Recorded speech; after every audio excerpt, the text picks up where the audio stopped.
ಮರಗಳೆಲ್ಲ ಉದ್ರೋಗಿದೆ. ಪರ್ಗಿ ಹಣ್ಣು ಅಂತ ಹೇಳಿ ಮುಳ್ಳಿನ ಗಿಡ ಇದು. ವಾಟರ್ ಬಾಟಲ್ಗಳಿಗೆ ಹಣ್ಣನ್ನ ತುಂಬಿಕೊಂಡು ಬರುತ್ತೆ. ಹಾಲಿನ ಜಾತಿಗೆ ಸಂಪಿಗೆ ಮರ ಅಂತ ಹೇಳಿ ಇಲ್ಲೂ ಫ್ಲವರ್ಸ್ ಬಿಡುತ್ತೆ. ಇದ್ರ ನೇಮ್ ಕಬ್ಬನ್ ಪಾರ್ಕ್ ಹಾಗೇನೆ ಕಾಡುಗಳಲ್ಲಿ ಸಿಗುವಂತಹ ಒಂದು ಹಣ್ಣಿನ ತುಂಬ್ರು ಮರಗಳೇನು ಸ್ವಲ್ಪ ಚರ್ಮನ ನೀಟಾಗಿ ವಾಶ್ ಮಾಡಕ್ಕೆ ಇದೆ ಕಾಯಿಗಳನ್ನ. ಇವಾಗ ಇದ್ರ ರೇಟ್ ಗೊತ್ತಾಗಿದೆ 1000 ರೂಪಿ ಅಂತ ಹೇಳಿ. ಇದು ಸಹ ಹೂಗ್ಲು ಬಳ್ಳಿ ತರ ಹುಳಿ ಮತ್ತೆ ಸ್ವೀಟ್ ಆಗಿರೋ ಹಣ್ಣುಗಳನ್ನ ಬಿಡುತ್ತೆ. ಹಗ್ಗಗಳಾಗಿ ಹಿಂದಿನವರು ಯೂಸ್ ಮಾಡ್ತಾ ಇದ್ರು ನೋಡಿ. ಕೆಲವು ಪ್ರಾಣಿಗಳು ಇಲ್ಲಿ ಹೋಗ್ಬಿಟ್ಟು ಒಂದು ತಿಂಗಳಲ್ಲಿ ಭತ್ತ ಫುಲ್ ಕಂಪ್ಲೀಟ್ ಆಗಿ ಬಲ್ತು ಬಿಡುತ್ತೆ. ರಾವತಿ ಬ್ಯಾಕ್ ವಾಟರ್ ಇದು ನಾವಿರೋದು ಇವಾಗ ಮಟ್ಟದವರೆಗೂ ನೀರಿತ್ತು. ಈಗದೆ ಕಂಪ್ಲೀಟ್ ಆಗಿ ಮುಳುಗೋಗಿತ್ತು. ಈಗ ಯಪ್ಪ ಕರೆಂಟ್ ನೋಡ್ಬಿಟ್ಟು ಅದೆಲ್ಲ ಮಸ್ತ್ ಹೆಜ್ಜೆ. ಈ ಪ್ಲೇಸ್ ಏನಿದೆ ಇದು ಸಖತ್ ಅಂದ್ರೆ ಸಖತ್ತಾಗಿದೆ. ಏನಕ್ಕೆ ಇಷ್ಟ ಅಂದ್ರೆ ಇದು ನೋಡಿ, ಇದು ಒಳ್ಳೆ ಏನು ಚೇರ್ ತರ ಇದೆ. ಹಂಗೇನೆ ಒಂಥರ ಎನ್ವಿರಾನ್ಮೆಂಟ್ ಕೂಡ ತುಂಬಾನೇ ಚೆನ್ನಾಗಿದೆ. ಸೊ ಹಂಗಾಗಿ ಈ ಪ್ಲೇಸ್ ನಂಗೆ ಸಖತ್ ಅಂದ್ರೆ ಸಖತ್ ಇಷ್ಟ ನೋಡಿ. ಕಂಪ್ಲೀಟ್ ಆಗಿ ಒಂದು ನೇಚರ್ ಮಧ್ಯೆ ಕುತ್ಕೊಂಡು ಎಂಜಾಯ್ ಮಾಡೋದು ಸಖತ್ತಾಗಿರುತ್ತೆ. ಒಂದು ಆಸೆ ಇದೆ, ಯಾವ್ದೋ ಒಂದ್ ಮರ ಹತ್ಬೇಕಂತ ನಂಗೆ ಸಖತ್ ಆಸೆ ಇದೆ. ಯಾವ್ದಂತಾನೆ ಗೊತ್ತಾಗ್ತಿಲ್ಲ. ಎಸ್ ಸಂಜು ಬಾ. ಈ ಫಾರೆಸ್ಟ್ ನೋಡಿ, ಇಲ್ಲೆಲ್ಲ ಚಿಕ್ಕ ಪುಟಾಣಿ ಗಿಡಗಳೆಲ್ಲ ಇದೇನ್ ಚಿಗುರ್ಕೊಂಡಿದೆ ಇದೆಲ್ಲ ಆಮೇಲೆ ದೊಡ್ಡ ದೊಡ್ಡ ಮರಗಳಾಗತ್ತೆ. ಸೊ ನೋಡಿ ಏನ್ ಕುತ್ಕೊಂಡಿದೆ ಸೇಮ್ ಅದೇ ಬಳ್ಳಿ ಫ್ಯಾಮಿಲಿ ಇದೆ. ಇದು ಕೂಡ ನೋಡಿ ಇದು ಹೇಗೆ ಇದೆ ಅಂತ ಹೇಳಿ. ಇದು ಸೈಜ್ ತುಂಬಾ ದೊಡ್ಡದಿದೆ ನೋಡಿ ಹೆಂಗ್ ಹೋಗಿದೆ ಅಂತ ಮೇಲ್ಗಡೆ ಫುಲ್. ಇದು ಸೀದಾ ಇಲ್ಲಿ ಹೋಗ್ಬಿಟ್ಟು ಆ ಮರಕ್ಕೆಲ್ಲ ಅಟ್ಯಾಚ್ ಆಗಿದೆ. ಅಂದ್ರೆ ಅಕ್ಕಪಕ್ಕ ಇರೋಂತಹ ಮರಗಳಿಗೆ ಇದು ಅಟ್ಯಾಚ್ ಆಗ್ತಾ ಹೋಗುತ್ತೆ. ಸ್ಪೆಷಲಿ ನಮ್ಮ ಮಲೆನಾಡ ಕಾಡುಗಳಲ್ಲಿ ನಮ್ಗೆ ಕಾಮನ್ ಆಗಿ ಸಿಗುವಂತಹ ಒಂದು ಬಳ್ಳಿ ಇದು ಹೂಗ್ಲು ಬಳ್ಳಿ. ಸೊ ಎಲ್ಲ ಕಡೆ ಇರುತ್ತೆ. ಈ ಮರದ ಬಗ್ಗೆ ನಾನು ನಿಮ್ಗೆ ಹೇಳಲೇಬೇಕು. ಈ ಮರದ ಹೆಸರು ಸಂಪಿಗೆ ಮರ ಅಂತ ಹೇಳಿ ಕರೀತಾರೆ. ಅಂದ್ರೆ ನಾವೇನು ಹೂಗಳನ್ನ ಮುಡಿಯೋಕೆ ಬೆಳೆಸ್ತೀವಿ ಮನೆ ಹತ್ರ, ಆ ಮರ ಅಲ್ಲ ಇದು. ಇದು ಕಾಡಲ್ಲಿ ಸಿಗುವಂತಹ ಒಂದು ಸಂಪಿಗೆ ಹಣ್ಣಿನ ಮರ. ಚಿಕ್ಕದಾಗಿರೋ ಒಂಥರ ಹುಳಿ ಮತ್ತೆ ಸ್ವೀಟ್ ಆಗಿರೋ ಹಣ್ಣುಗಳನ್ನ ಬಿಡುತ್ತೆ. ತಿನ್ನೋಕೆ ಸಿಕ್ಕಾಪಟ್ಟೆ ಚೆನ್ನಾಗಿರತ್ತೆ ನೋಡಿ. ಈ ಮರ ಕಂಪ್ಲೀಟ್ ಆಗಿ ಇದು ಮುಳ್ಳು. ಈ ಮುಳ್ಳನ್ನ ನಾವು ನೋಡಿದ್ರೆ ಇದು ಕಾಯಿ ಬಿಡತ್ತೆ ಅಥವಾ ಇದೊಂದು ಹಣ್ಣಿನ ಮರ ಅಂತ ಹೇಳಿ ನಾವು ಅನ್ಕೊಳಕ್ಕೆ ಸಾಧ್ಯನೇ ಇಲ್ಲ. ಬಟ್ ಆದ್ರೆ ಇದು ಒಂದು ಟೈಮಲ್ಲಿ ಬೇಸಿಗೆ ಟೈಮಲ್ಲಿ ಇದು ಏನು ಆಹಾರವನ್ನ ಒದಗಿಸುತ್ತೆ. ಈವನ್ ನಾವು ಕೂಡ ಈ ಹಣ್ಣನ್ನ ತಿನ್ಬೋದು. ಸಂಪಿಗೆ ಹಣ್ಣು ಅಂತ ಹೇಳಿ ಕರಿತೀವಿ. ತಿನ್ನೋಕೆ ತುಂಬಾನೇ ಚೆನ್ನಾಗಿರತ್ತೆ. ಕಾಯಿ ಇದ್ದಾಗ ಹುಳಿ ಆಗಿರತ್ತೆ, ಸ್ವಲ್ಪ ಒಗ್ರಾಗಿರತ್ತೆ. ಯಾವಾಗ ಅದು ಹಣ್ಣಾಗತ್ತೆ ತುಂಬಾ ಅಂದ್ರೆ ತುಂಬಾನೇ ಒಂಥರ ಸ್ವೀಟ್ ಮತ್ತೆ ಹುಳಿ ಫ್ಲೇವರ್ ಅಲ್ಲಿ ಸಕ್ಕದಾಗಿರತ್ತೆ. ಈ ಮರದ ಬಳ್ಳಿ ಏನಿದೆ ಈ ನೋಡಿ ಎಷ್ಟು ಚೆನ್ನಾಗಿ ರಿಂಗ್ ಆಗಿ ಫಾರ್ಮೇಶನ್ ಆಗಿದೆ ಅಂತ ಹೇಳಿ, ಎಷ್ಟು ನೀಟ್ ಆಗಿ ಚೆನ್ನಾಗಿ ಕಾಣಿಸ್ತಾ ಇದೆ ಅಂತ ಹೇಳಿ ನೋಡಿ. ಇದೆ ಸುರುಳಿ ಸುತ್ಕೊಂತ ಹೋಗಿದೆ. ಈ ಬಳ್ಳಿಯ ಸ್ಪೆಷಾಲಿಟಿನೇ ಅದು. ಗಿಡಗಳಿಗೆ ಸುತ್ಕೊಳ್ತಾ ಹೋಗುತ್ತೆ. ಇಲ್ಲ ಅಂದ್ರೆ ಅದಕ್ಕೆ ಅಕ್ಕಪಕ್ಕ ಯಾವುದೇ ರೀತಿಯ ಮರಗಳು ಸಿಕ್ಕಿಲ್ಲ ಅಂತ ಆದ್ರೆ ಆ ಬಳ್ಳಿ ಅದನ್ನೇ ತಾನೇ ತನ್ಗೆ ಸುತ್ಕೊಳ್ತಾ ಹೋಗುತ್ತೆ. ಇಲ್ಲಿ ನೋಡಿ, ಇಲ್ಲಿ 2 ಮರ ಇದೆ. ಇದು ಒಂದು ಚಿಕ್ಕ ಮರ, ಇದು ಒಂದು ಮರ, ಇದು ಒಂದು ಮರ. ಸೊ ಈ ಮರಗಳಿಗೆ ಇದು ನೀಟಾಗಿ ಏನು ಸುತ್ಕೊಳ್ತಾ ಹೋಗಿದೆ. ಈ ಮರದ ಭಾಗನೇ ಆಗ್ಬಿಟ್ಟಿದೆ ಇದು ನೋಡಿ ಇಲ್ಲಿ ಹೆಂಗಾಗಿದೆ ಈ ತರ. ಇದು ಏನು ಇದು ಬಳ್ಳಿಯ ಸ್ಪೆಷಾಲಿಟಿ ಏನು ಅಂದ್ರೆ ಚಿಕ್ಕ ಏನು ಬಳ್ಳಿಗಳೇನಿದೆ ಇಲ್ಲಿದೆ ನೋಡಿ. ಇಲ್ಲಿ ಬಳ್ಳಿ ಇದೆ, ಇದು ಹೋಗ್ತಾ ಇದೆ ಇವಾಗ. ಇನ್ನ ಇದು ಚಿಕ್ಕದಾಗಿದೆ, ಇದು ಬೆಳ್ಕೊಳ್ತಾ ಹೋಗ್ತಾ ಇದೆ. ಈ ತರ ಬಳ್ಳಿಗಳನ್ನ ಹಗ್ಗಗಳಾಗಿ ಹಿಂದಿನವರು ಯೂಸ್ ಮಾಡ್ತಾ ಇದ್ರು ನೋಡಿ. ಇಲ್ಲಿದೆ ಈ ಬಳ್ಳಿ, ಇಲ್ಲಿ ಹಿಂಗ್ ಹೋಗಿದೆ ಅಲ್ಲ, ಈ ತರ ಬಳ್ಳಿಗಳನ್ನ ಹಗ್ಗ ಆಗಿ ಯೂಸ್ ಮಾಡ್ತಾ ಇದ್ರು. ಇದು ಸಿಕ್ಕಾಪಟ್ಟೆ ಅಂದ್ರೆ ಸಿಕ್ಕಾಪಟ್ಟೆ ಗ್ರಿಪ್ ಇರುತ್ತೆ. ಸೊ ಆ ಪರ್ಪಸ್ ಇಂದ ಹಿಂದಿನವರ ಏನು ಒಂದು ಜೀವನದ ಭಾಗ ಕೂಡ ಈ ಬಳ್ಳಿ ಆಗಿತ್ತು.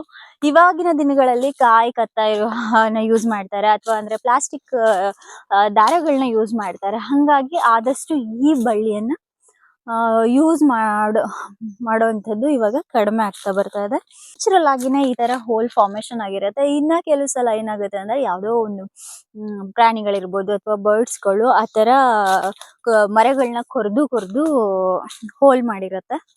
ಅದು ಚಿಕ್ಕ ಮಕ್ಳು ಏನಿರ್ತಾರೆ ಹಳ್ಳಿ ಕಡೆ, ಅವ್ರು ಈ ತರದೆಲ್ಲ ಎಂಜಾಯ್ ಮಾಡ್ಬೋದು. ಮರಗಳ ಮೇಲೆ ಹತ್ಕೊಂಡು ಅಥವಾ ಬಳ್ಳಿಗಳ ಮೇಲೆ ಹತ್ಕೊಂಡು ನೋಡಿ ಎಷ್ಟು ಬ್ಯೂಟಿಫುಲ್ ಆಗಿ ಸಕ್ಕರೆ ಕಾಣಿಸ್ತಾ ಇದೆ ಅಂತ ಹೇಳಿ.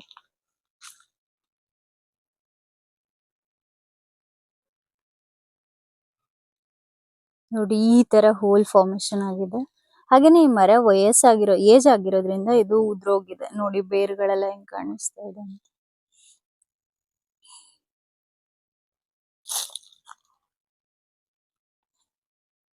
ಈ ತರ ಮುಳ್ಳಿರತ್ತೆ. ಬಟ್ ಈ ಮರ ಕೂಡ ಹಣ್ಣನ್ನ ಬಿಡುತ್ತೆ. ನೋಡಿ ಕಂಪ್ಲೀಟ್ ಈ ಮರ ಏನಿದೆ ಫುಲ್ ಏನು ಮುಳ್ಳೆ ಇದು ನೋಡಿ ಈ ತರ ಇರುತ್ತೆ.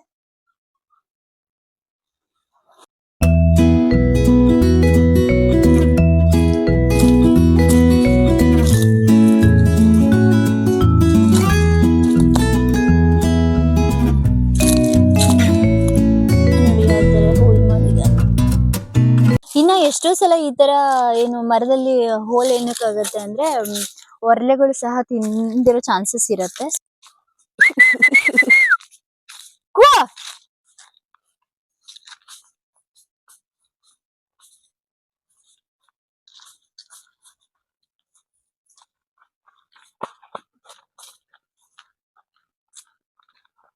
ಇದು ನೆಲ್ಲಿ ಮರ, ಏನು ಬೆಟ್ಟದ ನೆಲ್ಲಿ ಏನಿದೆ ಆ ಬೆಟ್ಟದ ನೆಲ್ಲಿಯ ಮರ ಇದು. ಬೆಟ್ಟದ ನೆಲ್ಲಿ ಏನಿರುತ್ತೆ ಅದರ ಸ್ಪೆಷಾಲಿಟಿ ಹೇಳಲೇಬೇಕು. ಏನಕ್ಕೆ ಅಂದ್ರೆ ಅದು ಬಲ್ತಿರೋ ಏನು ನೆಲ್ಲಿಕಾಯಿನ ತಿಂದ್ವಿ ಅಂದ್ರೆ ತಿಂದ ನಂತರ ಸ್ವೀಟ್ ಫೀಲ್ ಆಗುತ್ತೆ. ಸೊ ಅದು ಒಂದು ಇದರ ಸ್ಪೆಷಾಲಿಟಿ. ಹಾಗೇನೆ ಹೆಲ್ತ್ಗೆ ತುಂಬಾ ಒಳ್ಳೆಯ ಒಂದು ವಿಟಮಿನ್ ಸಿ ಸಿಗುವಂತಹ ಕಾಯಿ ಅಂದ್ರೆ ಅದು ನೆಲ್ಲಿಕಾಯಿ. ನೋಡಿ ಇದೆಲ್ಲ ಡಿಫ್ರೆಂಟ್ ಆಗಿರೋ ಪ್ಲಾಂಟ್ಸ್ ಗಳು. ಅವುಗಳ ನೇಮ್ ಸೀರಿಯಸ್ಲಿ ಗೊತ್ತಿಲ್ಲ ನನ್ಗೆ. ನೋಡಿ ಎಲ್ಲ ಹಳೆಯದಾಗಿರುವಂತಹ ಮರಗಳೆಲ್ಲ ಉದ್ರೋಗಿದೆ. ಹಾಗೇನೆ ಚಿಕ್ಕ ಗಿಡ ಇದು, ಏನು ಮುಳ್ಳಿನ ಗಿಡ ಇದು. ಇದ್ರ ಸ್ಪೆಷಾಲಿಟಿ ಏನು ಅಂದ್ರೆ ಇದು ಪರ್ಗಿ ಹಣ್ಣು ಅಂತ ಹೇಳಿ ಹಣ್ಣುಗಳನ್ನ ಬಿಡತ್ತೆ. ತುಂಬಾನೇ ಚೆನ್ನಾಗಿರುತ್ತೆ, ಬ್ಲಾಕ್ ಆಗಿರೋ ಹಣ್ಣುಗಳು. ಇನ್ನ ಏನು ಇದ್ರ ಸೀಸನ್ ಸ್ಟಾರ್ಟ್ ಆಗತ್ತೆ ಇನ್ನ ಸ್ವಲ್ಪ ದಿನಗಳಲ್ಲಿ, ಇನ್ನೊಂದು ಸ್ವಲ್ಪ ತಿಂಗಳುಗಳಲ್ಲಿ. ನೋಡಿ ಇದೆಲ್ಲ ಕಂಪ್ಲೀಟ್ ಮುಳ್ಳಿದೆ. ಇದು ಕಂಪ್ಲೀಟ್ ಆಗಿ ಮುಳ್ಳಿನ ಗಿಡ. ಈ ಗಿಡದಲ್ಲೂ ಸಹ ಹಣ್ಣುಗಳು ಬಿಡತ್ತೆ, ತುಂಬಾನೇ ಚೆನ್ನಾಗಿರತ್ತೆ. ಇದೆಲ್ಲ ನಮ್ಮ ಮಲೆನಾಡ ಏನು ಸ್ಪೆಷಾಲಿಟಿ ಅಂತಾನೆ ಹೇಳ್ಬೋದು. ಏನು ಮಲೆನಾಡು ಭಾಗದಲ್ಲಿ ಯಾರೆಲ್ಲ ಮಕ್ಳುಗಳು ಬೆಳೆದಿದ್ದಾರೆ ಅವರಿಗೆ ಈ ಹಣ್ಣುಗಳ ಪರಿಚಯ ಇರುತ್ತೆ. ಹಾಗೇನೆ ನಾವೆಲ್ಲ ಸ್ಕೂಲ್ಗೆ ಹೋಗುವಾಗ ಏನ್ ಮಾಡ್ತಾ ಇದ್ವಿ ಅಂದ್ರೆ ಈ ಏನು ಇದೇನು ಅಂದ್ರೆ ಹಣ್ಣುಗಳನ್ನ ಬಿಟ್ಟಿರ್ತಿತ್ತಲ್ಲ ಸ್ಕೂಲಿಂದ ಬರೋವಾಗ ವಾಟರ್ ಬಾಟಲ್ಗಳಿಗೆ ಹಣ್ಣನ್ನ ತುಂಬಿಕೊಂಡು ಬರ್ತಾ ಇದ್ವಿ. ಆ ಎಕ್ಸ್ಪೀರಿಯನ್ಸ್ ಲೈಫಲ್ಲಿ ಯಾವತ್ತೂ ಮರೆಯೋಕೆನೆ ಆಗಲ್ಲ. ಸಿಕ್ಕಾಪಟ್ಟೆ ಅಂದ್ರೆ ಸಿಕ್ಕಾಪಟ್ಟೆ ಪರ್ಗಿ ಮಟ್ಟಿಗಳು ನಮ್ಮ ಏನು ಮಲೆನಾಡು ಭಾಗ ಏನಿದೆ ಅಲ್ಲಿ ಸಿಗತ್ತೆ. ಹಾಗೇನೆ ಇದೆ ಇದು ಮತ್ತಿ ಮರನು. ಎಸ್ ಇದು ಮತ್ತಿ ಮರ. ಮತ್ತಿ ಮರದ ಸ್ಪೆಷಾಲಿಟಿ ನೋಡಿ ಇದೆಲ್ಲ. ಇದು ಮತ್ತಿ ಮರ. ಇದು ಗಿಡಗಳು ಮರಗಳೆಲ್ಲ ಸಿಗತ್ತೆ. ಇದೇನೋ ಒಂದು ಇದೇನೋ ಒಂದು ಹೂ ಬಿಡತ್ತೆ ಕಾಡಲ್ಲಿ ಸಿಗುವಂತಹ ಗಿಡ. ಒಂದ್ ಸ್ವಲ್ಪ ಹಾಲಿನ ಜಾತಿಗೆ ಸೇರಿದಂತಹ ಮರ. ತುಂಬಾ ಚೆನ್ನಾಗ್ ಅನ್ಸುತ್ತೆ. ಹಾಗೇನೆ ಇಲ್ಲಿ ಇನ್ನ ಒಂದು ಗಿಡ ಇದೆ ದೊಡ್ಡ ಸಂಪಿಗೆ ಮರ ಅಂತ ಹೇಳಿ. ಇಲ್ಲೂ ಕೂಡ ಇದ್ರದ್ದು ಲೀವ್ಸ್ ನೋಡಿ ಯಾವ ತರ ಇದೆ ಅಂತ ಹೇಳಿ. ಈ ತರ ಚಿಗುರು ಇದ್ದಾಗ ಈ ತರ ಲೀವ್ಸ್ ಗಳು ಇರುತ್ತೆ ನೋಡಿ. ಈಗ ನಮ್ಮ ಕಾಡುಗಳಲ್ಲಿ ನಮ್ಗೆ ಕಾಮನ್ ಆಗಿ ಸಿಗುವಂತಹ ಒಂದು ಬೆಳ್ಕೊಂಡಿರೋ ಒಂದು ಮರ ಅಂದ್ರೆ ಸಂಪಿಗೆ ಮರ. ನೋಡಿ ಈ ತರ ಎಲ್ಲಾ ಕಡೆ ಬೆಳ್ಕೊಂಡಿರತ್ತೆ. ಈ ಗಿಡ ಹೂಗಳನ್ನ ಬಿಡತ್ತೆ, ನೋಡಕ್ಕೆ ತುಂಬಾ ಚೆನ್ನಾಗಿರತ್ತೆ. ಇಲ್ಲೂ ಕೂಡ ಸಿಕ್ಕಾಪಟ್ಟೆ ಏನು ಸಖತ್ತಾಗಿದೆ. ಯಾಕಂದ್ರೆ ಇದೊಂಥರ ಏನೋ ಒಂಥರ ಮಂಟಪ ತರ ಫೀಲ್ ಆಗುತ್ತೆ ಈ ಪ್ಲೇಸ್ಗೆ ಬಂದಾಗ. ನೀವು ನೋಡ್ಬೋದು ಇಲ್ಲಿ ಇದು ಕೂಡ ಬಳ್ಳಿಯಿಂದಾನೇ ಫಾರ್ಮೇಶನ್ ಆಗಿರೋದು. ನೋಡಿ ನಾವು ಏನು ಕಬ್ಬನ್ ಪಾರ್ಕ್ ಹಾಗೇನೆ ಬೇರೆ ಕಡೆ ಪ್ಲೇಸಸ್ಗೆ ಹೋದಾಗೆಲ್ಲ ನೋಡ್ತೀವಲ್ಲ, ಸೇಮ್ ಅದೇ ತರ ಯುನೀಕ್ ಆಗಿ ಇದು ಬೆಳ್ಕೊಂಡಿದೆ. ನೋಡಿ ಇದೆಲ್ಲ ಬಳ್ಳಿಗಳು ಮರಕ್ಕೆ ಅಟ್ಯಾಚ್ ಆಗಿನೇ ಬಳ್ಳಿ ಬೆಳ್ಕೊಂಡು ಹೋಗಿದೆ. ಅಗೇನ್ ಮತ್ತೆ ಇಲ್ಲಿ ಅದ್ರ ಅಕ್ಕಪಕ್ಕ ಚಿಕ್ಕ ಬಳ್ಳಿಗಳು ಫಾರ್ಮೇಶನ್ ಆಗಿ ಅದೆಲ್ಲ ದೊಡ್ಡದಾಗಿ ಬೆಳ್ಕೊಂಡಿದೆ ನೋಡಿ.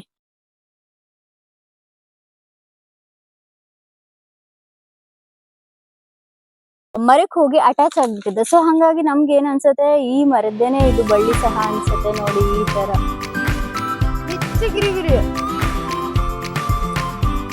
ನೋಡಿ ಈ ತರ ಬೆಳೆದಿದೆ. ಇದು ವಾರ ಸರಿಯಾಗಿಷ್ಟಿದೆ ನೋಡಿ. ಕಂಪ್ಲೀಟ್ ಆಗಿ ಇದು ಲುಕ್ ಈ ತರ ಕಾಣಿಸುತ್ತೆ. ಸಿಕ್ಕಾಪಟ್ಟೆ ಸೊಳ್ಳೆ ಕಡಿತಾ ಇದೆ. ಇನ್ನ ಅಂದ್ರೆ ನಾವು ಕಾಡು ಒಳಗಡೆ ಬಂದಿದೀವಲ್ಲ, ಕಾಡು ಒಳಗಡೆ ಇದೀವಿ ಅಂದ್ರೆ ಸೊಳ್ಳೆಗಳು ನಮ್ಗೆ ನಾವು ಕರೆಯದೆ ನಮ್ಮನ್ನ ವೆಲ್ಕಮ್ ಮಾಡುವಂತಹ ಗೆಸ್ಟ್ಗಳು.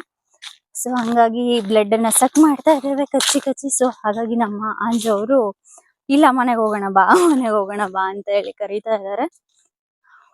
ಅಂಜು ಸೊಳ್ಳೆಗಳು ಕಚ್ತಾ ಇದ್ಯಾ? ಕಚ್ಚುತ್ತಾ? ಹೋಗೋಣ ಈಗ. ಅದಕ್ಕೆ ಸೊ ಹಂಗಾಗಿ ನಾವು ಏನು ಕಾಡು ಒಳಗಡೆ ಇನ್ನ ಎಂಟ್ರಿ ಕೊಡಲ್ಲ. ಸೊ ಯೆಲ್ಲೋ ಕಲರ್ ಹೂ ಬಿಟ್ಟಿದೆ. ನಮ್ಗೆ ಕಾಡಲ್ಲಿ ನ್ಯಾಚುರಲ್ ಆಗಿ ಸಿಗುವಂತಹ ಹೂಗಳು ನೋಡಿ ಹೆಂಗಿದೆ ನೋಡಿ. ನ್ಯಾಚುರಲ್ ಆಗಿ ಈ ಗಿಡ ಏನಿದೆ, ಈ ಗಿಡದಲ್ಲಿ ನೋಡಿ ಇದೇ ಗಿಡ ಸೇಮ್ ಇದೇ ಗಿಡದಲ್ಲೇನೆ ಯೆಲ್ಲೋ ಕಲರ್ ಫ್ಲವರ್ಸ್ ನ ಬಿಟ್ಟಿದೆ. ಕಾಡಲ್ಲಿ ನಮ್ಗೆ ಅಲ್ಲಲ್ಲಿ ಬರೇ ನಮ್ಮ ಏನು ಹಸಿರು ಅಷ್ಟೇ ಅಲ್ಲ, ಅಲ್ಲಲ್ಲಿ ಅವಾಗವಾಗ ನಮ್ಗೆ ಕಲರ್ಫುಲ್ ಆಗಿರೋ ವ್ಯೂ ಸಹ ಕಾಣಿಸೋದಕ್ಕೆ ಇಂತಹ ಗಿಡಗಳು ಸಹ ನಮ್ಗೆ ಪ್ರಾಕೃತಿಕ ಸೌಂದರ್ಯವನ್ನ ಹೆಚ್ಚು ಮಾಡೋಕೆ ಹೆಲ್ಪ್ ಆಗುತ್ತೆ ಅಂತಾನೆ ಹೇಳ್ಬೋದು. ನಮ್ಮ ಫಾರೆಸ್ಟ್ ಅಲ್ಲಿ ಇರುವಂತಹ ಎಲ್ಲಾ ಮರಗಳದ್ದು ಒಂದೊಂದು ಕಾಂಟ್ರಿಬ್ಯೂಷನ್ ಇರುತ್ತೆ. ನಮ್ಗೆ ಬರೀ ಜಸ್ಟ್ ಆಕ್ಸಿಜನ್ ಪ್ರೊವೈಡ್ ಮಾಡತ್ತೆ ಅಂತ ಅಲ್ಲ, ಅದಕ್ಕೆ ಅದರದೇ ಆಗಿರ್ತಕ್ಕಂತಹ ಸ್ಪೆಷಾಲಿಟಿಗಳು ಇರತ್ತೆ. ನೋಡಿ ನಾನು ಪರ್ಗಿ ಹಣ್ಣಿನ ಗಿಡ ಹೇಳಿದ್ನಲ್ಲ, ಸೊ ಅದು ಇಲ್ಲಿದೆ. ಈ ಪರ್ಗಿ ಹಣ್ಣಿಂದು ಗಿಡದ ಸ್ಪೆಷಾಲಿಟಿ ಏನು ಅಂದ್ರೆ, ಯಾವ್ದಾದ್ರು ಒಂದು ಗಿಡ ಮರ ಅದ್ ಪಕ್ಕ ಬೆಳ್ಕೊಂಡಿರತ್ತೆ, ಒಂಥರ ಮಟ್ಟಿ ತರ ಫಾರ್ಮೇಶನ್ ಆಗಿರತ್ತೆ. ಇದ್ ನೋಡಿ, ಇದು ಒಂದು ಮುಳ್ಳಿನ ಜಾತಿಗೆ ಸೇರಿರುವಂತಹ ಗಿಡ. ಇದು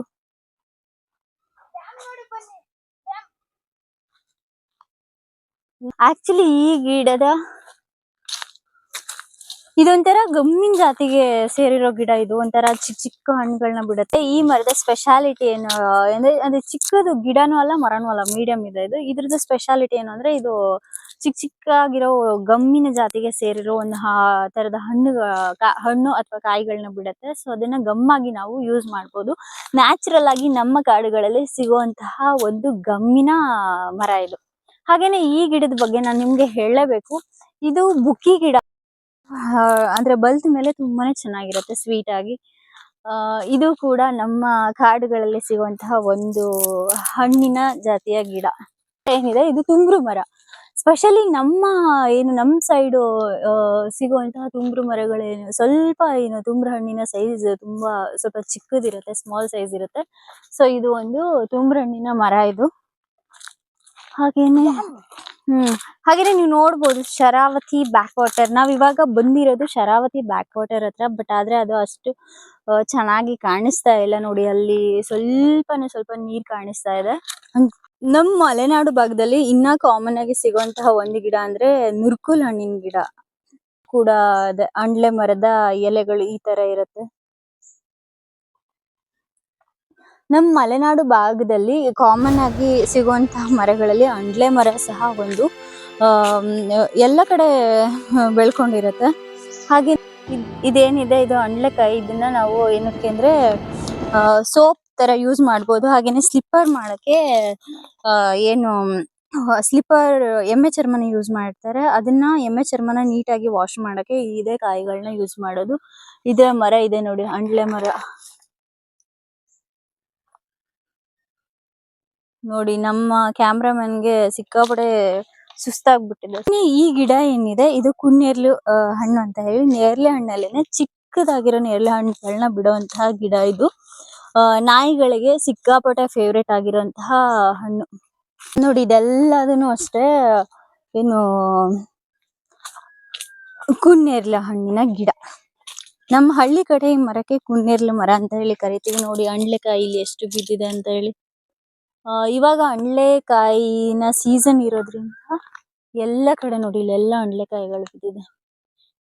ಆಕ್ಚುಲಿ ನಾವು ಚಿಕ್ಕವರಿದ್ದಾಗ ಕಲೆಕ್ಟ್ ಮಾಡ್ಕೊಂಡು ಬರ್ತಾ ಇದ್ವಿ ಫ್ರೆಂಡ್ಸ್ ಎಲ್ಲ ಹೋಗ್ಬಿಟ್ಟು. ಇದನ್ನ 5 ರೂಪೀಸ್ 10 ರೂಪೀಸ್ ಕೆಜಿಗೆ ತಗೊಂಡ್ ಹೋಗ್ತಾ ಇದ್ರು. ಚೀಲ ಗಟ್ಲೆ ಕಾಡು ಒಳಗಡೆ ಹೋಗಿ ಕಲೆಕ್ಟ್ ಮಾಡ್ಕೊಂಡು ಬರ್ತಾ ಇದ್ವಿ, ಇನ್ನ ಕೂಡ ನೆನಪಿದೆ. ಸೊ ಇವಾಗ ಇದರ ರೇಟ್ ಗೊತ್ತಾಗಿದೆ, 1000 ರೂಪಿ ಅಂತ ಹೇಳಿ. ಪರ್ ಕೆಜಿಗೆ ಇದು 1000 ರೂಪಿ ಇದೆ. ಇಲ್ಲಿ ಏನು ಹಳ್ಳಿ ಕಡೆ ಈಗ ಕೂಡ ಬಂದು ತಗೊಂಡು ಹೋಗ್ತಾರೆ 5 ರಿಂದ 10 ರೂಪಾಯಿಗೆ.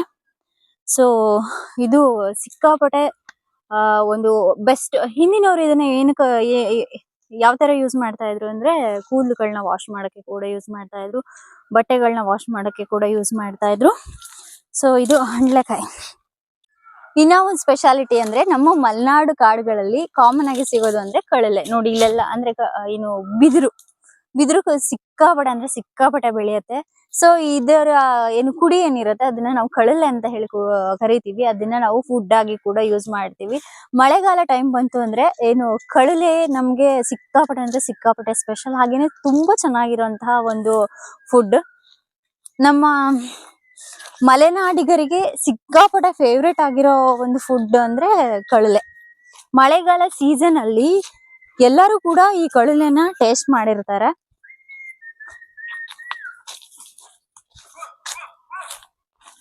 ಅಯ್ಯೋ ಕೊಂಡ್ ಮರಿ ಐತಲ್ಲ ಅಂಜು, ಬಿರ್ಸ್ಕೊಂಡ್ಬಿಟ್ರೆ ಕಷ್ಟ. ಬಾ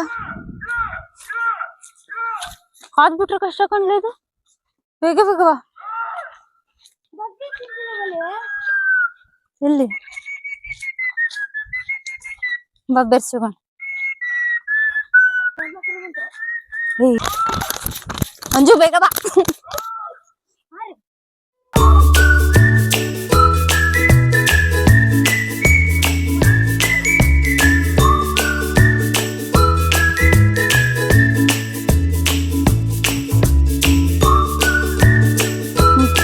ಇವಾಗ ಬಂದಿರೋದು ಏನು ನಮ್ಮ ಗದ್ದೆಗೆ. ನೋಡಿ ಇವಾಗ ಭತ್ತದ ಸೀಸನ್ ಇರೋದ್ರಿಂದ ಇನ್ನ ಒಂದು ತಿಂಗಳಲ್ಲಿ ಭತ್ತ ಫುಲ್ ಕಂಪ್ಲೀಟ್ ಆಗಿ ಬಲ್ತು ಬಿಡತ್ತೆ. ನೋಡಿ ಇದೆಲ್ಲ ಭತ್ತ ಬೆಳೆದಿದೆ. ಇವಾಗ ಇನ್ನ ಸ್ವಲ್ಪ ಇದು ಬಲಿಬೇಕು. ಬಲ್ತ ಮೇಲೆ ಇದನ್ನ ನಾವು ಕಟ್ ಮಾಡ್ಬಿಟ್ಟು ಕಲೆಕ್ಟ್ ಮಾಡ್ಬೇಕು. ಇವಾಗ ನಾವು ಗದ್ದೆಗೆ ಬಂದಿದೀವಿ. ನೋಡಿ ಬೇಗನೆ ಬೆಳೆಯುವಂತಹ ಒಂದು ತಳಿ ಅಂದ್ರೆ ಅದು ಭತ್ತ. ಸಿಕ್ಕಾಪಟ್ಟೆ ಅಂದ್ರೆ ಸಿಕ್ಕಾಪಟ್ಟೆ ಬೇಗ ನಮ್ಗೆ ಏನು ಬಂದ್ಬಿಡತ್ತೆ. ಒಂದ್ 3 months ಅಲ್ಲ 3 to 4 monthsಗೆನೆ ಭತ್ತ ಬೆಳ್ತು ಬಿಡತ್ತೆ. ಸೊ ಫೈನಲಿ ನಾವ್ ಇವಾಗ ಇರುವಂತಹ place Sharavathi back water. So ನೋಡ್ಬೋದು ಎಷ್ಟು ಬ್ಯೂಟಿಫುಲ್ ಆಗಿ ಕಾಣಿಸ್ತಾ ಇದೆ ಅಂತ ಹೇಳಿ. ಅಂಜು ಕಾಲ್ ನೋಡ್ತಾ ಬಾ, ಹಾವಿರ್ತವೆ. ಫೈನಲ್ ಆಗಿ ನಾವ್ ಇವಾಗ ಬಂದಿರೋದು ಶರಾವತಿ ಬ್ಯಾಕ್ ವಾಟರ್. ಇದು ನಾವಿರೋದು ಇವಾಗ ಶರಾವತಿ ಬ್ಯಾಕ್ ವಾಟರ್ ಪ್ಲೇಸ್ ಅಲ್ಲಿ. ಈ ಗದ್ದೆ ಬಗ್ಗೆ ನಾನು ನಿಮ್ಗೆ ಹೇಳಲೇಬೇಕು. ಏನಿದೆ ಶರಾವತಿ ಬ್ಯಾಕ್ ವಾಟರ್ ಇವಾಗ ನಿಮ್ಗೆ ಅಷ್ಟು ದೂರದಲ್ಲಿ ಕಾಣಿಸ್ತಾ ಇರ್ಬೋದು. ಈ ಶರಾವತಿ ಬ್ಯಾಕ್ ವಾಟರ್ ಏನು 1.5 ತಿಂಗಳ ಹಿಂದೆ ಇಲ್ಲಿವರೆಗೂ ಕೂಡ ನೀರು ಬಂದಿತ್ತು. ಈ ಗದ್ದೆಯ ಮಟ್ಟದವರೆಗೂ ನೀರಿತ್ತು. ಈ ಗದ್ದೆ ಕಂಪ್ಲೀಟ್ ಆಗಿ ಮುಳುಗೋಗಿತ್ತು. ಈ ಗದ್ದೆನ ಸಹ ನಾವು ನಾಟಿ ಮಾಡಿದ್ವಿ. ಬಟ್ ಏನು ಕಂಪ್ಲೀಟ್ ಆಗಿ 1 ರಿಂದ 1.5 ತಿಂಗಳ ಕಾಲ ನೀರ್ ನಿಂತಿದ್ರಿಂದ ಸಸಿಗಳೆಲ್ಲ ಕರಗೋಗಿತ್ತು. ಸೊ ಇವಾಗ ಏನಿದೆ ಇದು ಸ್ವಲ್ಪ ಸಸಿ ಬದುಕೊಂಡಿತ್ತು. ಬಟ್ ಅದನ್ನ ಸಹ ಇವಾಗ ದನಗಳು ತಿಂದಾಕ್ಬಿಟ್ಟಿದಾವೆ. ಇದು ತುಂಬಾ ಕಷ್ಟದಲ್ಲಿ ಬಂದಿರುವಂತಹ ಸಸಿಗಳು ಇವು. ನೋಡಿ ಇಷ್ಟು ಸಸಿಗಳು ಬೆಳ್ಕೊಂಡಿತ್ತು. ಇದೆಲ್ಲ ಕಂಪ್ಲೀಟ್ ಈ ಗದ್ದೆನ ನಾವು ನಾಟಿ ಮಾಡಿದ್ವಿ. ಈವನ್ ಈ ಗದ್ದೆಗಳಲ್ಲೂ ಕೂಡ ನೀರ್ ನಿಂತಿತ್ತು. ಬಟ್ ಹಾಫ್ ನೀರ್ ಇದ್ದ ಕಾರಣ ಇದ್ರಲ್ಲಿ ಈ ಗದ್ದೆ ಚೆನ್ನಾಗ್ ಬಂದಿದೆ. ಇವಾಗ ನಾವು ಶರಾವತಿ ಬ್ಯಾಕ್ ವಾಟರ್ ಹತ್ರ ಇದೀವಿ. ಎಷ್ಟು ಬ್ಯೂಟಿಫುಲ್ ಆಗಿ ಕಾಣಿಸ್ತಾ ಇದೆ ಅಂತ ಹೇಳಿ. ಸಖತ್ತಾಗಿದೆ ವ್ಯೂ ಕೂಡ. ನೋಡಿ ಎಷ್ಟು ಚೆನ್ನಾಗಿದೆ ಅಂತ ಹೇಳಿ. ಶರಾವತಿ ಬ್ಯಾಕ್ ವಾಟರ್ ತೀರ್ಥಹಳ್ಳಿ ಬಳಿ ಅಂಬು ತೀರ್ಥದಲ್ಲಿ ಏನು ಉಗಮವಾಗತ್ತೆ ಶರಾವತಿ ರಿವರ್. ಸೊ ಆ ನದಿಯ ಬ್ಯಾಕ್ ವಾಟರ್ ಏನು ಲಿಂಗನಮಕ್ಕಿ ಡ್ಯಾಮ್ ಅನ್ನ ಏನು ಕನ್ಸ್ಟ್ರಕ್ಟ್ ಮಾಡಿದ್ದಾರೆ, ಅದೇ ರಿವರ್ ಬ್ಯಾಕ್ ವಾಟರ್ ಬಳಿ ನಾವು ಇವತ್ತು ಇದೀವಿ. ನೋಡಿ ವ್ಯೂ ಎಷ್ಟು ಸೂಪರ್ ಆಗಿ ಸಖರ ಕಾಣಿಸ್ತಾ ಇದೆ ಅಂತ ಹೇಳಿ. ಇವಾಗ ನೀರು ಈಗ ಏನು ಬೇಸಿಗೆ ಸೀಸನ್ ಸ್ಟಾರ್ಟ್ ಆಗ್ತಾ ಇರೋದ್ರಿಂದ ನೀರ್ ಇವಾಗ ಇಳಿದೋಗ್ತಾ ಇದೆ. ಒಂದು 20 ದಿನಗಳ ಹಿಂದೆ ನೀರು ಇಲ್ಲಿವರೆಗೂ ಇತ್ತು ಆಕ್ಚುಲಿ. ಈಗ ಒಂದು 15-20 ದಿನಕ್ಕೆ ತುಂಬಾ ಹೋಗ್ಬಿಟ್ಟಿದೆ, ಇಳಿದೋಗ್ತಾ ಇದೆ. ಇನ್ನ ಒಂದು ಇವಾಗ ಡಿಸೆಂಬರ್ ಎಂಡ್ ಒಳಗೆ ಕಂಪ್ಲೀಟ್ ಆಗಿ ನೀರ್ ಅಂದ್ರೆ ನಮ್ಗೆ ಕಂಪ್ಲೀಟ್ ಆಗಿ ಇದು ಕಾಣೋದೇ ಇಲ್ಲ. ಡಿಸೆಂಬರ್ ತಿಂಗಳು ಬರೋದ್ರೊಳಗೆ ಹೋಗ್ತಾ ಇರತ್ತೆ. ಸೊ ನೋಡಿ ಆಕ್ಚುಲಿ ಫುಲ್ ಕಂಪ್ಲೀಟ್ ಆಗಿ ತುಂಬಿರತ್ತಲ್ಲ ಮಳೆಗಾಲ ಟೈಮ್ ಅಲ್ಲಿ, ಅವಾಗ ಇದು ನೋಡಕ್ ಸಖತ್ ಇರುತ್ತೆ. ಆ ಬಿದ್ರು ಮಟ್ಟಿ ಎಲ್ಲ ಏನಿದೆ ಮಳೆಗಾಲ ಟೈಮ್ ಬಂತು ಅಂದ್ರೆ ಕಂಪ್ಲೀಟ್ ಆಗಿ ಪ್ಲೇಸ್ ಎಲ್ಲ ನೀರಿಂದ ಕವರ್ ಆಗಿರುತ್ತೆ. ಸೊ ನೋಡೋಕೆ ಸಿಕ್ಕಾಪಡೆ ವ್ಯೂ ಚೆನ್ನಾಗಿರುತ್ತೆ. ಇವಾಗ ಬೇಸಿಗೆ ಸೀಸನ್ ಇರೋದ್ರಿಂದ ಕಂಪ್ಲೀಟ್ ಆಗಿ ಅದು ನೀರ್ ಕಮ್ಮಿ ಆಗ್ತಾ ಬರ್ತಾ ಇದೆ. ಇಲ್ಲೆಲ್ಲ ಕಂಪ್ಲೀಟ್ ನೀರ್ ಇರುತ್ತೆ ಈ ಪ್ಲೇಸ್ ಗಳಲ್ಲೆಲ್ಲ. ಈ ಗದ್ದೆ ಅಂತೂ ಕಂಪ್ಲೀಟ್ ಆಗಿ ಮುಳುಗೋಗಿರತ್ತೆ. ಅಲ್ಲಿ ನೋಡ್ಬೋದು ನೀರು ಯಾವಾಗ್ಲೂ ಹಿಂಗೆ ತೆಕ್ಲ ಹೊಡಿತಾ ಇರತ್ತೆ ಬಂದು. ಈವನ್ ಕಬ್ಬಿನ ಗದ್ದೆಯ ಮಟ್ಟದವರೆಗೂ ನೀರು ಬಂದಿರತ್ತೆ. ಈ ಫುಲ್ ಈ ಪ್ಲೇಸ್ ಎಲ್ಲ ಏನಿದೆ ಇವಾಗ ಖಾಲಿ ಏನ್ ಕಾಣಿಸ್ತಾ ಇದೆ, ಈ ಪ್ಲೇಸ್ ಎಲ್ಲ ಕಂಪ್ಲೀಟ್ ಆಗಿ ನೀರಲ್ಲಿ ಮುಳುಗೋಗಿರತ್ತೆ. ಬಿದಿರು ಮರಗಳಿರ್ಬೋದು ಅಥವಾ ಈ ಆಕೇಶ ಗಿಡಗಳಿರ್ಬೋದು, ಇದೆಲ್ಲಾನು ಕೂಡ ಕಂಪ್ಲೀಟ್ ನೀರಲ್ಲಿ ಮುಳುಗೋಗಿರತ್ತೆ. ವ್ಯೂ ಕೂಡ ತುಂಬಾನೇ ಅಂದ್ರೆ ತುಂಬಾನೇ ಚೆನ್ನಾಗಿರತ್ತೆ. ಎಷ್ಟೋ ಸಾವಿರಾರು ಕಿಲೋಮೀಟರ್ಗಳು ಇದೆ ಇದು. ನೋಡಿ ಎಷ್ಟು ಚೆನ್ನಾಗಿ ಕಾಣಿಸ್ತಾ ಇದೆ ಅಂತ ಹೇಳಿ. ನೋಡಿ ಕಿಲೋಮೀಟರ್ ಇರುವಂತಹ ಒಂದು ಬ್ಯಾಕ್ ವಾಟರ್ ನಮ್ಮ ಶರಾವತಿ. ನೋಡಿ ಇಲ್ಲೆಲ್ಲ ಕಂಪ್ಲೀಟ್ ಆಗಿ ಇವಾಗ ಏನೀಗ ಈ ಪ್ಲೇಸ್ ಎಲ್ಲ ಏನ್ ಖಾಲಿ ಖಾಲಿ ಕಾಣಿಸ್ತಾ ಇದೆ, ಮಳೆಗಾಲ ಟೈಮ್ ಅಲ್ಲಿ ಇದು ಕಂಪ್ಲೀಟ್ ಆಗಿ ಮುಳುಗೋಗಿರುತ್ತೆ ಈ ಪ್ಲೇಸ್ ಎಲ್ಲ. ಇಲ್ಲೆಲ್ಲ ನೀರಿರುತ್ತೆ. ಈ ಗದ್ದೆ ಅಂತೂ ಕಂಪ್ಲೀಟ್ ಆಗಿ ಮುಳುಗೋಗಿರುತ್ತೆ. ನಾನು ನಿಮ್ಗೆ ಹೇಳಲೇಬೇಕು ಈ ನೇರಳೆ ಮರದ ಬಗ್ಗೆ. ತುಂಬಾನೇ ದೊಡ್ಡದಾಗಿರುವಂತಹ ನೇರಳೆ ಹಣ್ಣುಗಳನ್ನ ಬಿಡ್ತಾ ಇತ್ತು. ಬಟ್ ನೀರು ನಿಂತಿದ್ರು ಕೂಡ ತುಂಬಾ ವರ್ಷಗಳ ಕಾಲ ಇದು ಬದುಕಿತ್ತು. ಬಟ್ ಒಂದು 3-4 ಇಯರ್ಸ್ ಬ್ಯಾಕ್ ಇದು ಸಡನ್ ಆಗಿ ಅಂದ್ರೆ ಏಜ್ ಆಗಿತ್ತೋ ಏನೋ ಗೊತ್ತಿಲ್ಲ, ಸತ್ತೋಗ್ಬಿಡ್ತು. ತುಂಬಾನೇ ಬೇಜಾರಾಯ್ತು. ಈ ಮರದ ನೇರಳೆ ಹಣ್ಣನ್ನ ನಾನು ಸಖತ್ ಅಂದ್ರೆ ಸಖತ್ ಲೈಕ್ ಮಾಡ್ತಿದ್ದೆ. ಹಾಗೇನೆ ಇವಾಗ ಕೂಡ ಅದನ್ನ ಸಿಕ್ಕಾಪಟ್ಟೆ ಮಿಸ್ ಮಾಡ್ಕೊಳ್ತಾ ಇದ್ದೀನಿ. ತುಂಬಾನೇ ಒಂದು ಸ್ವೀಟ್ ಮೆಮೊರಿ ಇದೆ ಈ ಮರದಲ್ಲಿ.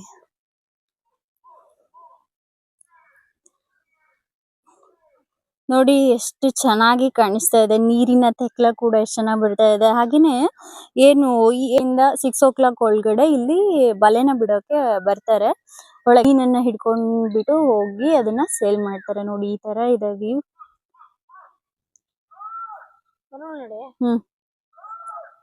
ನೋಡಿ ಇದೆಲ್ಲ ಕಬ್ಬು ಏನು ಸಕ್ಕರೆ ಕಬ್ಬು ಮಿಕ್ಸ್ ಇರೋದ್ರಿಂದ ಇದೆಲ್ಲ ಹಂಗಾಗಿ ಬಲ್ತಿರೋ ಕಾರಣ ಇದು ಮೇಲ್ಗಡೆ ಏನು ಕದ್ರನ್ನ ಬಿಟ್ಕೊಂಡಿದೆ. ನೋಡಿ ಎಷ್ಟು ಚೆನ್ನಾಗಿ ಕಾಣಿಸ್ತಾ ಇದೆ ಅಂತ ಹೇಳಿ.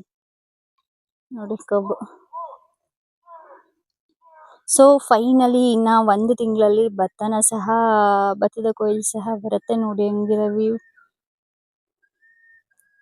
ಒಂದು 10-15 ವರ್ಷಗಳಿಂದ ಇಲ್ಲಿ ಇದೇ ಹೊಳೆಯಲ್ಲಿ ಒಬ್ರು ಮುಳುಗ್ಬಿಟ್ಟು ಸತ್ತೋಗಿದ್ರು. ಎಮ್ಮೆಗಳು ಇಳ್ದೋಗಿದೆ ಅಂತ ಹೇಳ್ಬಿಟ್ಟು ದಾಟ್ಸ್ಕೊಂಡ್ ಬರಕ್ಕೆ ಬಂದ್ಬಿಟ್ಟು ಸೇಮ್ ಇದೇ ಹೊಳೆಯಲ್ಲಿ ನೋಡಿ ಅವರು ಬಿದ್ದಿದಂತಹ ಪ್ಲೇಸ್ ಸೇಮ್ ಆ ಪ್ಲೇಸ್. ಎಲ್ಲಿ ಎಲ್ಲೆಲ್ಲಿ ಮೊಸಳೆ ಇದಾವೆ. ಮೊಸಳೆ ಅಕ್ಕಪಕ್ಕ ಮಲ್ಕೊಂಡಿರತ್ತೆ. ಮೊಸಳೆ ಅದಕ್ಕೆ ಬರೋವಾಗ ಚೆನ್ನಾಗಿ ನೋಡ್ಕೊಂಡ್ ಬರ್ಬೇಕು. ಎಷ್ಟೋ ಸಲ ದೊಡ್ಡಪ್ಪನ್ ಕಂಡಿದೆ ಗೊತ್ತಾ. ಇಲ್ಲಿ ಮೊಸಳೆಗಳು ಸಹ ಇರುತ್ತೆ. ಈ ತರ ಎಲ್ಲ ಏನ್ ಖಾಲಿ ಪ್ಲೇಸ್ ಇರುತ್ತೆ ಅಲ್ಲಿ ಬಂದು ಅದ್ರ ರೆಸ್ಟ್ ಮಾಡ್ತಾ ಇರತ್ತೆ. ಸಡನ್ ಆಗಿ ಯಾರಾದ್ರೂ ಬಂದ್ರು ಅಂದ್ರೆ ಹೋಗ್ಬಿಟ್ಟು ಒಳಗ್ ಜಂಪ್ ಮಾಡತ್ತೆ. ಹಂಗೇನೆ ದನಗಳು ಆ ತರದನ್ನೆಲ್ಲ ಹಿಡ್ಕೊಂಡ್ ತಿಂತಾ ಇರತ್ತೆ. ಸೊ ಇದು ನೀರೇನಿದೆ ಇಲ್ಲಿ ಆಳ ಇಲ್ಲ. ಅದ್ರ ಮುಂದೆ ಇರೋದು ಫುಲ್ ಆಳ ಇದೆ. ಸಿಕ್ಕಾಪಟ್ಟೆ ಆಳ ಇದೆ ಅದು. ಎಲ್ಲ ಇಲ್ಲೊಂದು ಮಂಗನ ಮಾಡ ಹಾಕಿದ್ದಾರೆ ನೋಡಿ. ಈ ಮಂಗನ ಏನಕ್ಕೆ ಮಾಡ ಹಾಕಿದ್ದಾರೆ ಅಂದ್ರೆ ಮಂಗಗಳಿರ್ಬೋದು, ನವಿಲೆಲ್ಲ ಬಂದ್ಬಿಟ್ಟು ಗದ್ದೆನ ತರಿತಾ ಇರತ್ತೆ. ಸೊ ಹಂಗಾಗಿ ಇಲ್ಲೊಂದು ಗೊಂಬೆನ ಮಾಡ ಹಾಕಿದ್ದಾರೆ.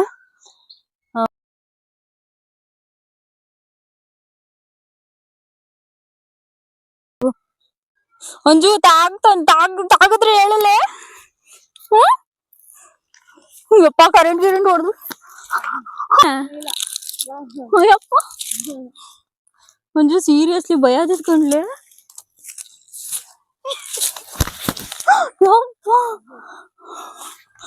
ಯಾಕ ಬಿಡ್ತೈತಿ ಇದು ನೋಡಿ. ಇಲ್ಲೆಲ್ಲ ಜಾರ ಹೋಗೈತಿ ನೋಡು. ಇಲ್ಲಿ ದನ್ಕರದ್ ಕಾಲಲ್ಲಿ ಗ್ರಿಪ್ ಇರತ್ತೆ ಅದಕ್ಕೆ ಹೋಗ್ತವೆ. ಇದೆಲ್ಲ ನೋಡಿ ಫುಲ್ ಜರ್ದ್ ಹೋಗ್ತಾ ಐತಿ. ನಮ್ ಕಾಲೇ ಇವಾಗ ಜರ್ದ್ ಹೋಗ್ತಾ ಐತಿ ನೋಡಿ. ಇದೆಲ್ಲ ನೀರಿತ್ತು ಹಂಗಾಗಿ ಇವಾಗ ಅದು ಜಾರತ್ತೆ. ನೋಡು ವ್ಯೂ ಹೆಂಗೈತಲ್ಲ. ಸ್ವಲ್ಪ ಅಷ್ಟೇ ಇಲ್ಲೇ ಲಾಸ್ಟ್. ನಾವು ಕಂಪ್ಲೀಟ್ ಇವಾಗಿರೋದು ಲಾಸ್ಟ್. ಇಲ್ಲಿ ಇದು ಯಾವ್ದು ಮೊಸಳೆ ಮಾರ್ಕ್ ಇತ್ತು ನೀರ್ ಬರೋಕ್ಕಿಂತ ಮೊದ್ಲು ಇಳ್ದಿದ್ದು. ಇನ್ನೊಂದಾಯ್ತಾ ಆಕ್ಚುಲಿ ನಮ್ಗೆ ಇವಾಗ ನವಿಲ್ಗಿರಿ ಸಿಕ್ತು. ಅಂದ್ರೆ ಇಲ್ಲಿ ಒಂದಿದೆ. ಕಣ್ ತಿಂದಾಕ್ಬಿಟ್ಟೈತಿ. ಕಣ್ ತಿಂದಾಕೈತಿ ಅದು ತಿನ್ನತ್ತೆ. ಅಷ್ಟೇನ ಮತ್ತೆಲ್ಲ ಬೀಳ. ಈ ಲೆವೆಲ್ಗೆ ನೀರಿತ್ತು ಆಕ್ಚುಲಿ. ಇವಾಗ ಎಲ್ಲ ಪ್ಲಾಸ್ಟಿಕ್ ಪೊಲ್ಯೂಷನ್ ಯಾವ ರೇಂಜಿಗೆ ಹೊಳೆಲ್ ಬರುತ್ತೆ ಅನ್ನೋದಕ್ಕೆ ನೋಡಿ ಇಷ್ಟೆಲ್ಲ ಏನು ಸ್ಲಿಪ್ಪರು ಬಾಟಲ್ಸ್ ಎಲ್ಲಾನು ಬಂದ್ ಬಿದ್ದಿದೆ. ಇದು ನಮ್ಮ ಮನೆಯ ಪಂಪ್ ಸೆಟ್. ತುಂಬಾ ವರ್ಷ ಹಳೇದಿದು. ಇದಕ್ಕೆ ಮೋಸ್ಟ್ಲಿ ಒಂದು 100 years ಆಗಿರ್ಬೋದು ಅನ್ಸುತ್ತೆ. ಬಂಜು ಇಲ್ಲಿ ಸಿಕ್ಕಾಪಟ್ಟೆ ನವಿಲ್ಗರಿ ಬಿದ್ದತ್ ನೋಡು. ಹೊಸ ಇಲ್ಲೊಂದ್ ಬಿದ್ದತಿ. ಅದು ಚೆನ್ನಾಗಿರತ್ತೆ ಕೂತಕ್ಕೋ. ಮತ್ತೆ ಬಿದ್ದು ಅದ್ ತಿನ್ನತ್ತೆ. ಅದನ್ನ ಕಟ್ ಮಾಡಿ ಕೊಡಿ ಹಿಡ್ಕೊಂಡು ಸಿಂಗಲ್ಲ ಕಾಜಿ. ಇಷ್ಟೆಲ್ಲ ನವಿಲ್ಗರಿ ಸಿಕ್ತು ನಮ್ಗೆ. ಮತ್ತೆ ಚೆನ್ನಾಯ್ತಾ ಕೊಡು.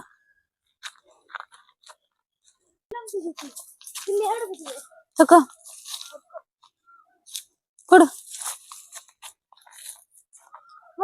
ಬಿದ್ದಿತ್ತು, ಅಲ್ಲೊಂದು ಬಿದ್ದಿತ್ತು.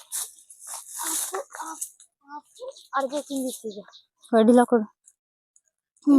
ಅದು ಕೊಡು. ಚಲ್. ನಮ್ ತೋಟದೊಳಗೂ ಬಿದ್ದಿರ್ತವೆ ನೋಡಿ. ಇದು ನಮ್ಮ ತೋಟ. ಅದು ಮೊಸ್ಲೆ ಹೋಗಿರೋದು ನೋಡ್. ನಿಜ ಕಣ್ಲೆ, ಮೊಸ್ಲೆ ಇಜ್ಜದು ಮಂಗ ನೋಡಿ. ಇದು ಬೇಡ ಬೇಡ ಬೇಡ, ಕಾಲು ಉಗಿದತಿ. ಅಲ್ಲಿ ಮೊಸ್ಲೆ ಗಿಸ್ಲೆ ಇದ್ರೆ ಅಷ್ಟಾಗತ್ತೆ. ಅದೆಲ್ಲ ಮೊಸ್ಲೆ ಹೆಜ್ಜೆ ನೋಡ್ರಿ ಹೆಂಗ್ ಕಾಣಿಸ್ತಾ ಐತಿ.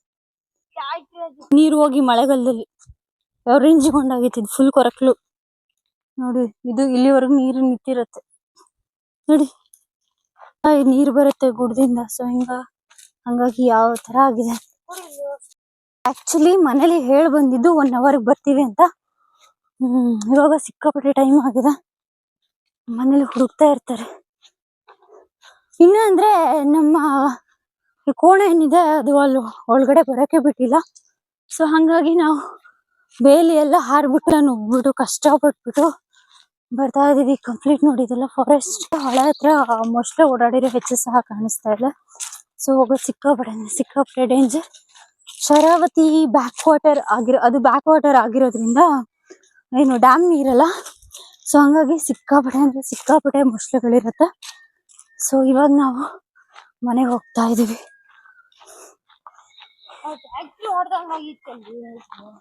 ಫ್ಯಾಕ್ಟ್ರಿದಲ್ಲ, ಅದು ಮೊಸ್ಲೆ ಹೆಜ್ಜೆ. ಮೊಸ್ಲೆ ಓಡಾಡಿರೋದು ಆ ಕಡೆಯಿಂದ ಈ ಕಡೆಗೆ ಜಂಪ್ ಹಾಕಿರೋದು. ನಿಮ್ಗೆ ಮಾಡಿದಲ್ಲಿ ಅಲ್ಲ, ಅದ್ ನೀರ್ ಬಿಟ್ಟು ಹೋಗ್ತಾ ಐತಿ. ಆ ಮೊಸ್ಲೆ ಈ ಕಡೆ ಗುಂಡಿಯಿಂದ ಆ ಕಡೆ ಗುಂಡಿಗೆ ಹೋಗಿರೋದು.